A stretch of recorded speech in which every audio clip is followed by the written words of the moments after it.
皆さん、Namaste。日本語のEPG のパーシャラへようこそ。私はカナ・アニタと申します。今日のペーパーは14番の平成改革です。そしてそのモジュールはその2ですね。モジュールの題は一億総活躍社会の実現に向けた取り組み、働き方改革。ちょっと長いですが、もう一度申し上げます。一億総活躍社会の実現に向けた取り組み、働き方改革。本文に入ります。はじめに、日本人は昔から世界的に働き者としてのイメージが定着しています。日本人の戦後の経済発展の最大要因の一つは、その勤勉さであることも有名な話ですね。しかし、同時にサービス残業、有給休暇の控え取得率や過労死なども80年代の半ば頃から批判の対象になっているが、過労死に関する最初の過労死と防止対策推進法が制定されたのが、その約30年後の2014年のことです。80年代に日米貿易摩擦が起こった時も、日本人の働きすぎが日本の競争力の原因としてアメリカからやり玉に挙げられました。次に、日本の労働力の最大の特徴は、女性の就業率がまだ低く、2012年10月東京で開かれた IMF の世銀総会の際、ラガルド IMF 専務理事が、女性は日本の潜在力、働く女性を増やせば日本経済が良くなると発言しました。その後、安倍総理が2014年にダボスでの世界経済フォーラムでの会議で、未だに活用されていない資源の最たるものが女性の力。日本は女性に輝く機会を与える場でなくてはならない。2020年までの指導的地位にいる人の3割を女性にすると発言しました。目標達成は容易ではないが、安倍政権が様々な施策を打ち出してきたことは確かです。しかし2017年に男女格差指数で日本がまだ世界第114位です。一方、90年頃から70年代生まれの多くの若者が自由な時間を求めて、戦前生まれや団塊の世代、戦争直後に生まれたベビーブーマーと違って定職に就かなくなり、フリーターやパートの方を好む傾向になりました。その数は2000年代に派遣労働が法律上認められると同時に急増してきました。現在、総労働人口のうち約 40% が非正規です。中には正規として働きたいが好きな仕事に就けない若者も少なくありません。さらに数年前からブラック企業、過剰労働、違法労働、パワハラによって若い社員を使い潰し、次々と離職に追い込む成長企業も日本で注目を浴び続け、大きな社会問題になっています。景気が良かった時代にはこういうフリーターやパートが高い収入を得られて良かったが、不況になってからこういう人々が先に首を切られるようになり、定職に就けなくなった日本人の数が増え、現在ワーキングプアの数が2000万人を超え、男性の 10%、そして女性の 40% が年間200万円以下の収入しか得られていないと言います。その結果、一億総中流社会と言われてきた日本もついに格差社会になりつつあります。また長期間勤務残業のため、日本は家庭おろそか社会になり、晩婚化、非婚化、そして少子化が進み、高い離婚率や自殺率、引きこもりなどのようなさまざまな社会問題が深刻となっています。長時間勤務、イコール出世とか、モレツ社員という企業文化が完全に定着しており、社会理念でもあるから、雇用制度、人々の意識を変えない限り、そして深刻な労働力不足問題を解決しない限り、働き方改革を達成することはそう簡単ではない。安倍政権の一億総活躍社会と働き方改革プラン、次のようです。まず、長時間勤務の根源ともいえる問題は少子高齢化です。ある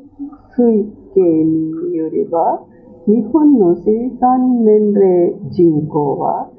2013年には8000万人、2027年には7000万人、そして2051年には5000万人を割ると言われています。日本の出生率も 1.43 人です。1981年以来37年連続減少していて、2018年1月現在、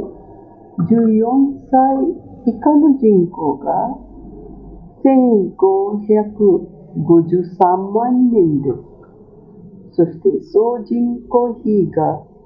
12.3% です。安倍総理は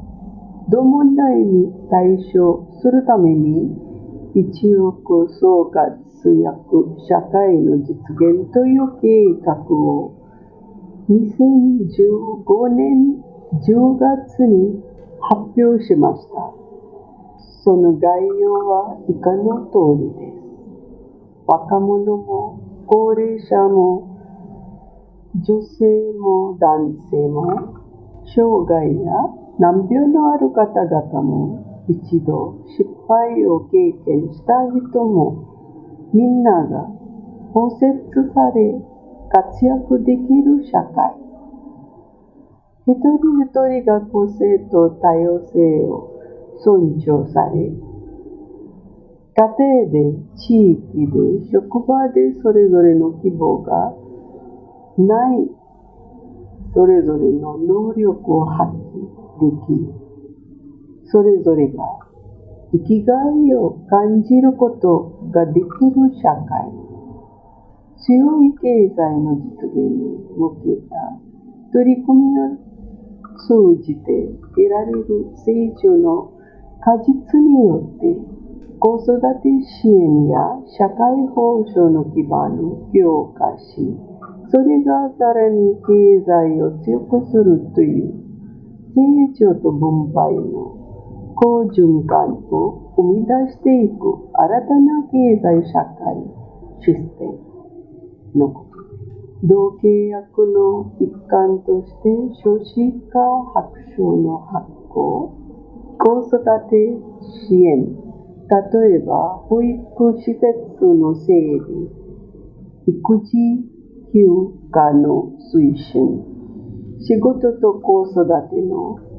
両立支援に取り組む企業の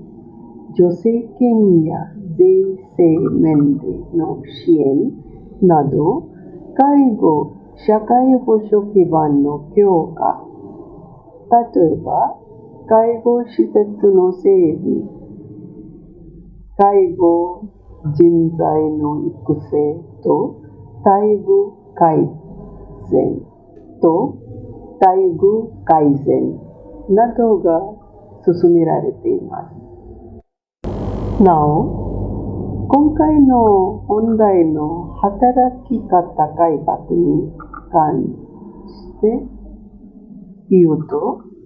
日本で過労死が起こるたびに長時間勤務が議論の重しだし、メディアでも話題を呼んできたが、今までこれといった効果的な解決策が見出されていません。しかし、最近ある一流会社の女性社員が過労自殺した事件と、安倍政権が働く人の立場や視点で改革を進めていくと発表し、2016年9月に内閣官房に働き方改革実現推進室を設置し、担当の大臣の立て、有識者の会議の開催など、本格的に働き方改革に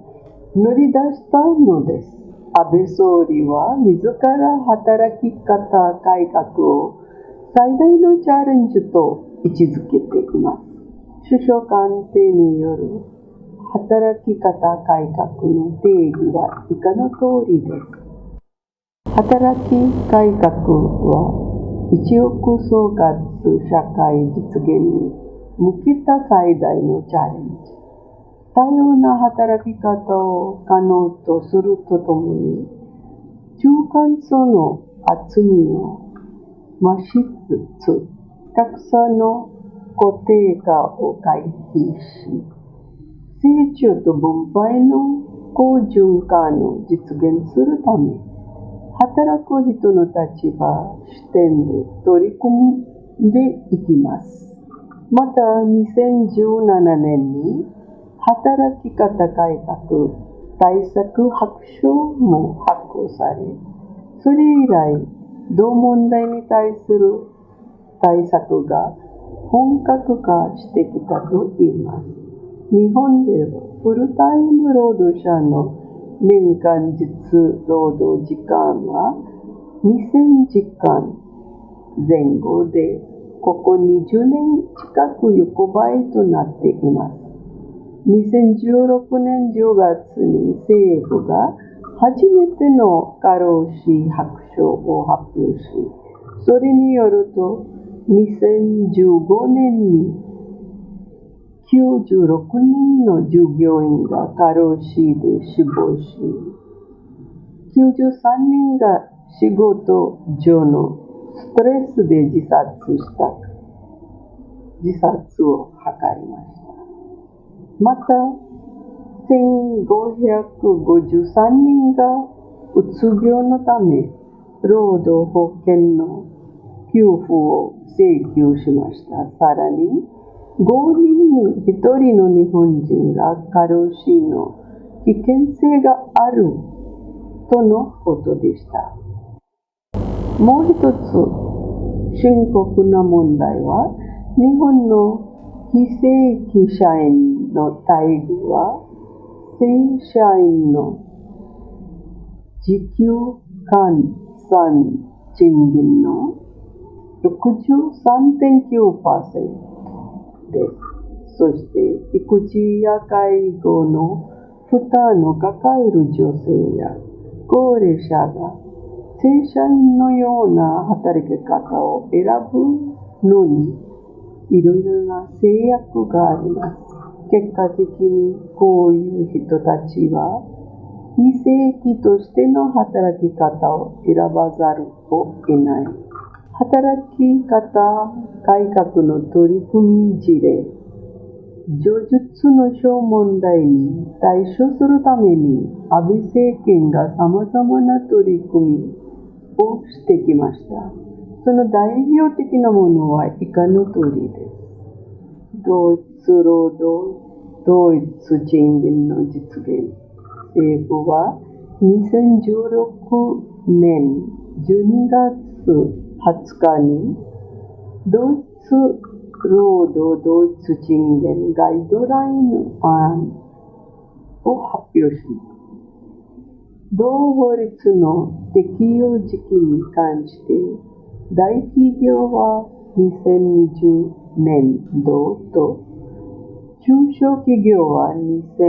2021年度に決まりました。長時間労働の是正。時間外労働の上限について、労働基準法の改正では、法定労働時間、1週間40時間、1日8時間を超える労働の上限の月45時間、年360時間の原則とし、臨時的な特別な事情がある場合でも、年720時間、単月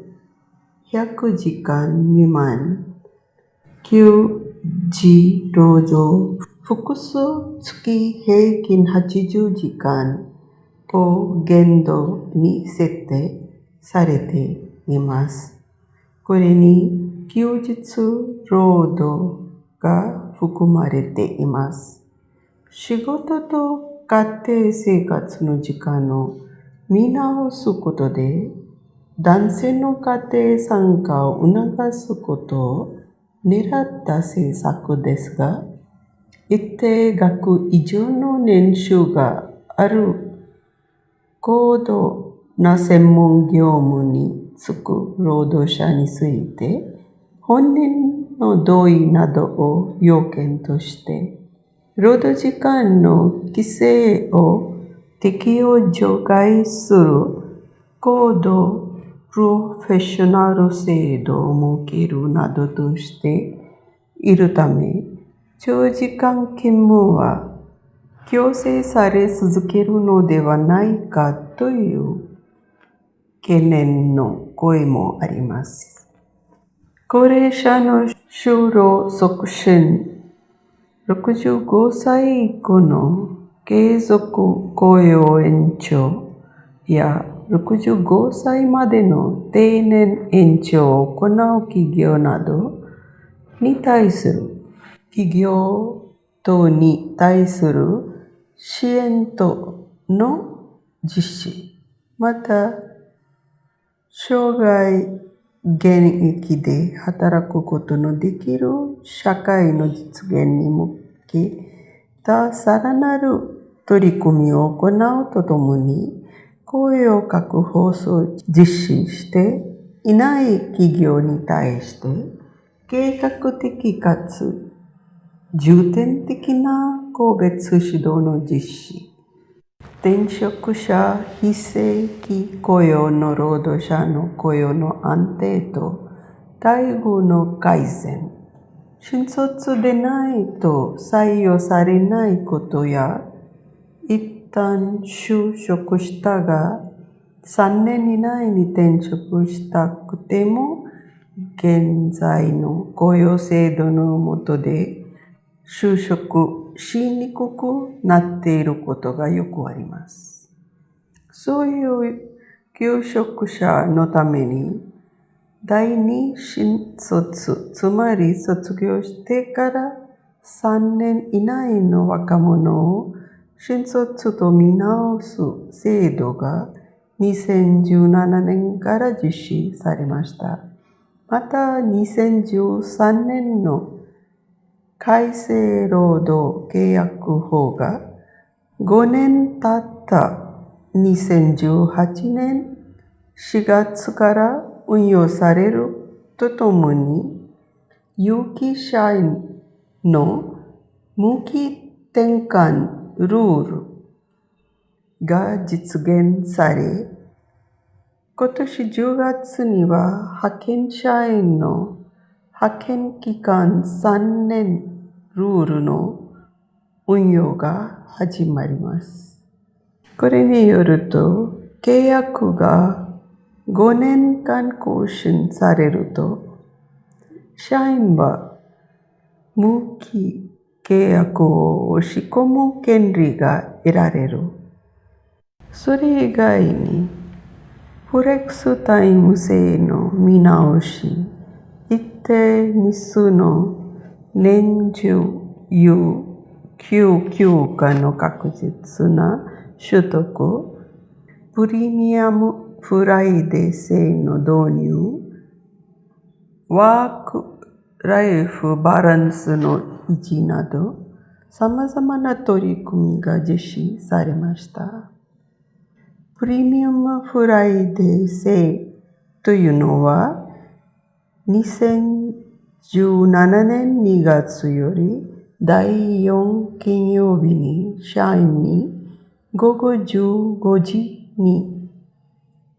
早期退社してもらう制度のことです。